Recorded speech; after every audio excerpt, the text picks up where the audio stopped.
L'hiver vient de se lever, et pourtant je vais partir rouler. La question alors, c'est comment s'habiller? Bonjour à toi, amis du gravel, et bienvenue dans cette toute nouvelle vidéo dans laquelle nous allons parler d'un élément essentiel, comment s'habiller l'hiver en gravel. Parce que l'hiver, on a trois choses qu'on doit affronter, le froid, l'humidité et très souvent le vent.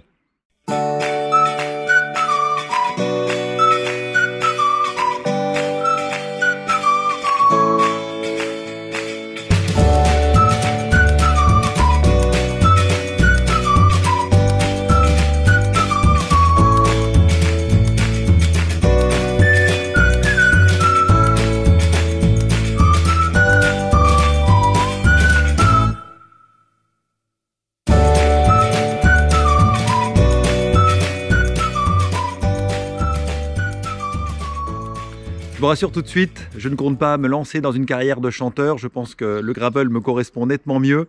On va voir ensemble comment affronter les frimas de l'hiver et sur les principes de la gestion du froid, la gestion de l'humidité et la gestion bien évidemment du vent. Pour lutter contre le froid, le principe numéro 1, c'est le principe dit du multicouche. Effectivement, il ne sert à rien de mettre quelque chose de très épais, mais ce qui va être efficace, c'est de multiplier les couches fines, car c'est la couche d'air qui est emprisonnée entre les couches fines qui vous permet de maintenir votre température corporelle. Et pour voir les différentes couches de vêtements, on va faire un passage à l'intérieur, car je ne compte pas me mettre en petite tenue à l'extérieur.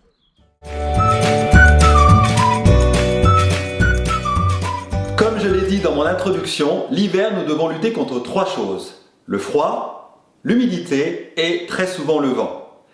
Pour le froid, le principe c'est le multicouche. Donc la base, c'est d'avoir un maillot de type moulant, long, qui descend très bas avec des manches longues. Vous voyez ici, c'est un t-shirt de la marque Decathlon. J'en ai 3-4 différents. Certains sont un peu plus montants, d'autres colleront. Mais quoi qu'il en soit, je trouve que le rapport qualité-prix est excellent. Maintenant, vous avez d'autres marques. J'ai également, moi, un de la marque Ozio, qui a l'avantage d'avoir l'avant, on va dire, avec une matière un peu comme plastifiée, ce qui fait qu'il est windstopper et qu'il arrête particulièrement bien l'air aussi. Donc, il fonctionne bien également.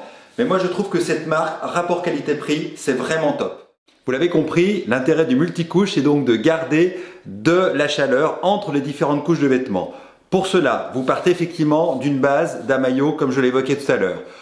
S'il fait particulièrement froid, vous allez tout d'abord ajouter une première couche, qui est donc un maillot à manches longues, tout simplement. Celui-ci est déperlant, donc on peut même rouler qu'avec ce maillot jusqu'à, je dirais, 10 degrés, voire 8 dans certains cas, tout dépend si vous êtes frileux ou pas. Et puis quand la température commence à descendre, qu'il fait vraiment froid, ou moi j'aime pas partir en ayant froid, donc je préfère partir bien habillé et à me déshabiller au cours de mon parcours, eh bien j'ajoute une couche qui est donc une veste thermique, comme je vous l'expliquais tout à l'heure. J'ai donc ma veste thermique, mon maillot manche longue et mon base layer qui me permet de garder vraiment toute ma température corporelle. Parce que le but, en fait, en vélo, c'est de garder la température corporelle avec laquelle vous partez rouler, d'éviter que le vent entre à l'intérieur de vous et éviter également de trop transpirer. Donc l'hiver, il faut aussi travailler parfois son allure. Quand on monte, peut-être un peu moins forcé que l'été pour éviter de trop transpirer afin de ne pas avoir froid derrière.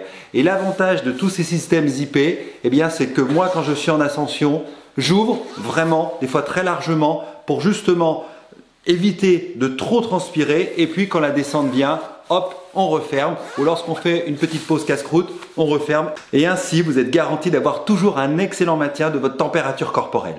Alors, on existe énormément sur le marché. Regardez bien, en fait, souvent quand on achète, les températures sont indiquées. En général, une veste thermique, on va commencer à la mettre en dessous de 10 degrés, parfois en dessous de 8. En tout cas, en dessous de 8 degrés, je trouve que c'est indispensable. Certaines font de 10 à 0 degrés et puis d'autres vont en dessous de 0 degrés. Moi, j'utilise deux modèles. Celle-ci, parce que je trouve que le rapport qualité-prix est excellent. Donc, c'est une veste thermique de la marque Ecoy. Et je trouve que les couleurs vertes et noires vont bien avec l'état d'esprit gravel. Enfin, c'est un choix subjectif. Et puis, j'ai une autre veste que je vous montre immédiatement. Tadam! Ici j'ai une autre veste, c'est une veste de la marque Assos qui est une marque mais d'excellente qualité. On est vraiment sur du premium, les prix sont conséquents mais par contre je peux vous promettre qu'en termes de qualité c'est exceptionnel. C'est une veste avec laquelle j'ai pu rouler jusqu'à moins 15 degrés. C'est pour vous dire à quel point elle est efficace. Elle a plusieurs couches thermiques à l'intérieur et elle permet et de protéger du froid et de protéger du vent. Donc il faut à la fois des vêtements qui tiennent chaud mais en même temps des vêtements qui soient respirants. Je trouve que celle-ci pour les grands froids fait particulièrement bien le job. Et en plus, petit bonus, elle a ici un cache-cou intégré.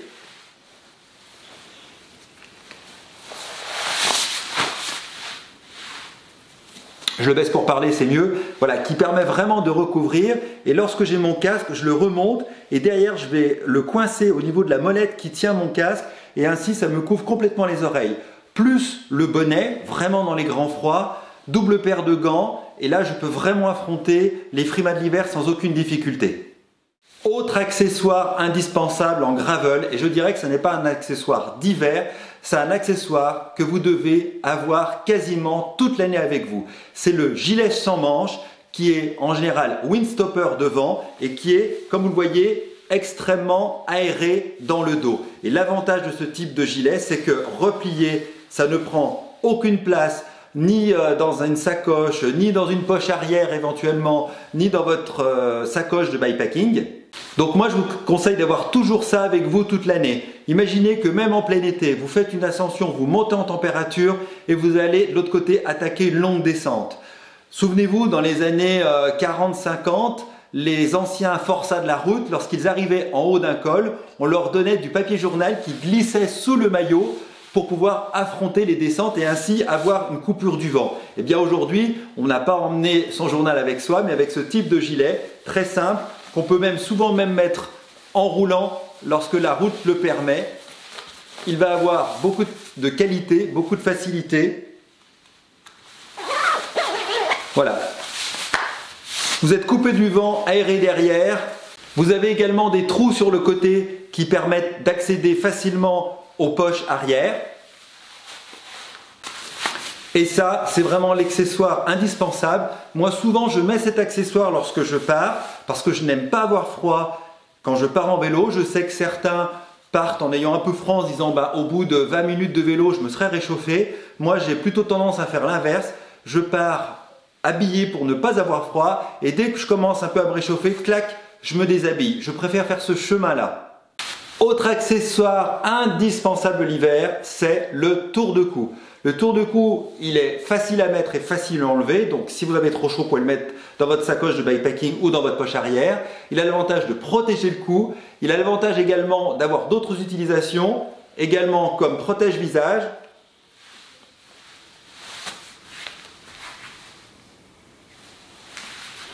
Et si jamais vous venez particulièrement avoir froid à la tête au cours de la sortie, l'avantage des tours de cou, c'est qu'il suffit de les remonter et qu'ils se transforment en bonnet. Alors certes, on a une tête d'œuf, mais je préfère avoir une tête d'œuf et ne pas avoir froid que d'avoir froid aux oreilles parce que je trouve que quand on commence à avoir froid en vélo et qu'on a encore beaucoup de kilomètres à faire, il n'y a rien de pire que ça. Alors quand il fait froid, moi j'utilise un bonnet. C'est un bonnet ici de la marque Audelot que j'ai depuis peut-être plus de 10 ans, 15 ans maintenant. C'est inusable, c'est hyper fin. Cela se met hyper aisément sous un casque parce que ça ne prend pas de place. Voilà, une fois qu'on a resserré la molette, ça ne bouge pas, ça tient bien les oreilles, c'est hyper stable. Moi, je trouve que c'est vraiment l'idéal. En tout cas, si vous partez sur un bonnet, prenez un bonnet très fin. En dessous de 5 degrés, moi j'ai toujours tendance à avoir un bonnet avec moi, ou je pars avec, ou je le mets dans la poche, parce que lorsqu'on fait du gravel, parfois les températures peuvent beaucoup changer, surtout à cette période de l'année. Hier, je suis parti, il faisait 8 degrés, je suis rentré, il faisait 2 degrés, donc je suis parti avec ma petite casquette d'été et j'ai terminé avec mon bonnet.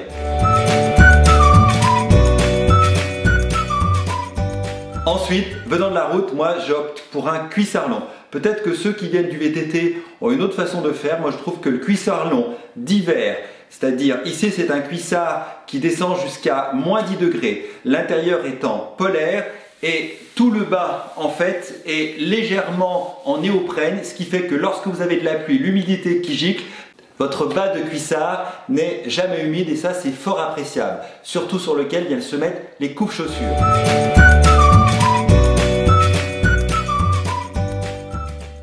La base, c'est une chaussette d'hiver, une chaussette chaude. Ici, c'est le modèle le Thermolite qui est fabriqué en Italie. C'est une chaussette à très bon rapport qualité-prix puisque là, moi, je l'ai acheté en solde 10 €.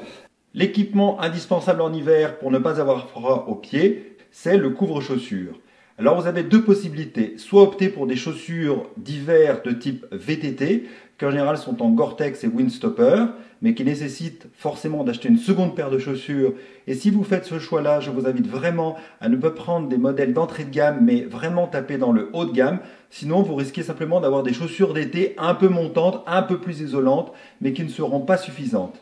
Il vaut mieux investir dans des coupe-chaussures qui coûtent beaucoup moins cher, car pour 30 € en moyenne, à 50 dans certains cas, surtout des types néoprène comme ceux-ci, vous pouvez descendre quasiment jusqu'à -10. Le petit inconvénient des coupe-chaussures, c'est qu'ils sont moins pratiques pour marcher. Donc s'il y a beaucoup d'endroits, notamment avec de la boue pour marcher, vous serez moins à l'aise qu'avec des chaussures de type montante.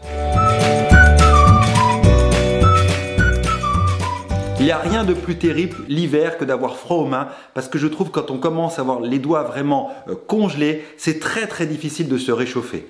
Et donc j'applique également ici moi le principe du multicouche. Lorsque la température est clémente, j'utilise une seule paire de gants. Ici, ce sont des gants Mavic que j'utilise depuis des années et qui sont particulièrement résistants. Enfin, en tout cas, moi, je les adore. Et lorsque la température vient vraiment à descendre, eh bien, j'emmène avec moi une seconde paire de gants. Ici, ce sont des gants extrêmement fins de la marque Odlo. C'est tout simplement des gants de running, mais qu'on peut trouver également chez Decat, des gants, des sous-gants qui peuvent être en soie ou en tissu thermique, en tout cas qui font bien le job. Le principe, c'est qu'ils soient très fins et très collants à votre main. J'ai donc là mis mon premier gant qui va me servir de sous-couche et quand la température baisse, je mets mon second gant par-dessus et là j'ai les deux couches de gants, donc je n'ai jamais froid grâce à ce système-là. Et selon le même principe, quand il fait très froid, je pars avec deux paires de gants et en pratiquant, l'avantage en gravel, c'est que je trouve qu'on a beaucoup moins froid qu'en vélo de route parce que les parcours sont variés, parce que moi je fais beaucoup l'hiver de gravel en forêt, donc je suis plus abrité du vent et donc ça me permet d'avoir moins froid. Mais quand je commence à avoir trop chaud, eh bien j'enlève ma sous-couche d'en dessous et puis hop, je garde uniquement les gants Mavic qui sont donc des vrais gants de vélo qui ont un système d'adhérence et un petit renfort de confort. Voilà tout simplement comment affronter le froid avec vos mains. Petite astuce, quand il fait très froid, moi j'utilise un gel warm de la marque de Decathlon, c'est la marque Aptonia. J'en mets sur mes pieds juste avant de partir et même sur les longs bike trips, parfois je l'emmène avec moi. Lorsqu'on fait une petite pause, par exemple si vous partez cette saison pour 5-6 heures de vélo et que vous faites une petite pause casse-croûte à mi-chemin, des fois on peut se refroidir un peu. Donc moi, hop, j'enlève les chaussettes, je mets un petit coup de warm-up autour des pieds, je remets les chaussettes et je repars. Et je trouve que ça c'est le petit plus qui parfois fait une différence et permet de rentrer à la maison. On peut même s'en mettre sur les mains, je vous déconseille de vous en mettre dans les yeux. Mais voilà, un petit plus qui fait sa différence. Voilà les amis, vous en savez un peu plus sur comment affronter les frimas de l'hiver. Bien sûr, il faudra moduler vos vêtements en fonction de la région dans laquelle vous êtes. L'ensemble des vêtements que je vous ai donnés fonctionne assez bien sous la pluie lorsqu'il s'agit de petites averses ou de pluies de passage. Évidemment, pour des grosses pluies de plusieurs heures, ce ne sera pas suffisant. Et à ce moment-là, je vous invite à vous équiper également d'une veste de pluie ou voire d'un pantalon de pluie que vous pourrez mettre dans votre sacoche de bikepacking si vous devez rouler de longues heures sous la pluie. Dans la prochaine vidéo, nous allons voir un élément très important qui permet de garantir une bonne qualité de durabilité, de fonctionnement de son vélo. Je parle du nettoyage du vélo grâce aux produits qui sont là en arrière-plan derrière moi. Des produits 100% français, donc j'ai hâte de vous les faire découvrir parce qu'ils sont efficaces et qu'ils ont un excellent rapport qualité-prix. Et c'est tout ce que j'ai envie de partager avec vous. Quant à moi, je vous souhaite de passer de très bonnes fêtes de fin d'année, en tout cas un joyeux Noël. Je pense que cette année, on a particulièrement besoin de sourire et de joie. Alors je vous dis à très bientôt dans une prochaine vidéo. Bye bye.